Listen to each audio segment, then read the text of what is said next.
ఈ యుద్ధంలో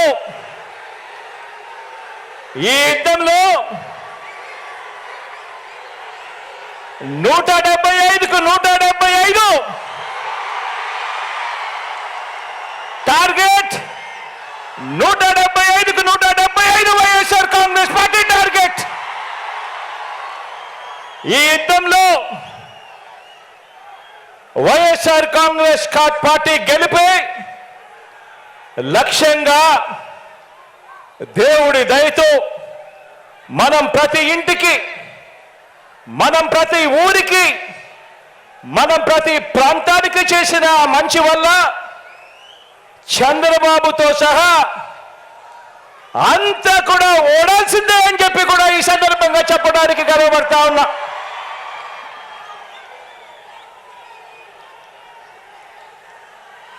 మనకు అంతటి గొప్ప విజయాన్ని అందించే అంశాలేమిటో మీ అందరితో కూడా పంచుకునేందుకు ఇక్కడ ఈ భీముని పట్నంలో ఈరోజు సమావేశమయ్యాం. ఇక్కడ అందరం కూడా ఈ సమావేశం 2024 ఎన్నికల్లో మన పార్టీ జైత్ర యాత్రకు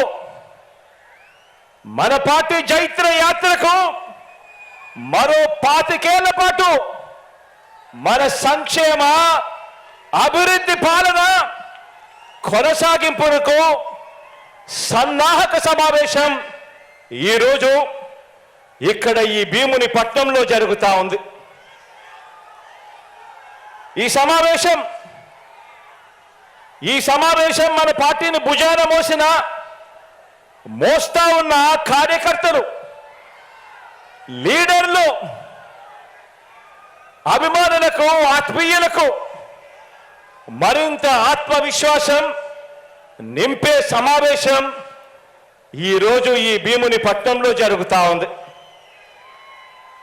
ఈ సమావేశం మేనిఫెస్టో ద్వారా మనం ఇచ్చిన ప్రతి మాట అధికారంలోకి వచ్చిన తరువాత త్రికరణ శుద్ధితో ఆ మేనిఫెస్టోలో చెప్పిన ప్రతి మాటను నెరవేరుస్తూ, ఆ మేనిఫెస్టోను ఒక బైబిల్గా, ఆ మేనిఫెస్టోను ఒక భగవద్గీతగా, ఆ మేనిఫెస్టోను ఒక ఖురాన్గా భావిస్తూ ఏకంగా 99% హామీలను నెరవేర్చిన పార్టీగా మీతో నా ఆలోచనలను పంచుకునేందుకే ఈ సమావేశం. గతంలో ఎప్పుడైనా కూడా గమనిస్తే ఎన్నికలకు ముందు పార్టీలు మేనిఫెస్టో అని చెప్పి, ఎన్నికల ప్రణాళిక అని చెప్పి రిలీజ్ చేస్తాయి. ఎన్నికలు అయిపోయిన తర్వాత చెత్తబుట్టలో వేస్తా ఉన్న సాంప్రదాయాన్ని మనం చూసాం. మొట్టమొదటిసారిగా నేను చెప్తా ఉన్నా, మీ బిడ్డ ప్రభుత్వం దాన్ని మార్చింది అని చెప్పి.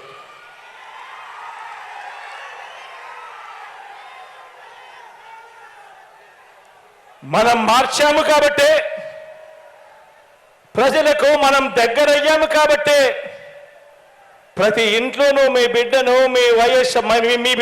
మన వైఎస్ఆర్ కాంగ్రెస్ పార్టీని తమ పార్టీగా ప్రజలు భావిస్తూ ఉన్నారు. కాబట్టి చంద్రబాబు లాంటి 75 ఏళ్ళ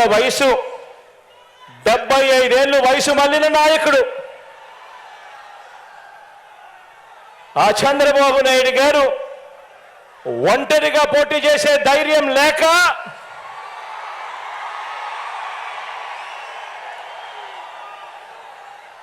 ఈ బాబు దత్తపుత్రుడితో సహా ఇతరులతో పొత్తు కోసం వెంపర్లాడుతా ఉన్నాడు అనంటే దాని అర్థం ఏమిటో ఆలోచన చేయమని అడుగుతా ఉన్నా.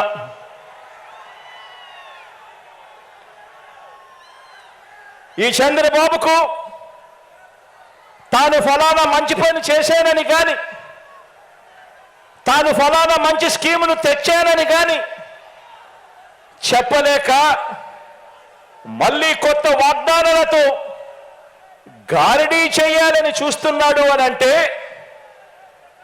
దానికి అర్థమేమిటి?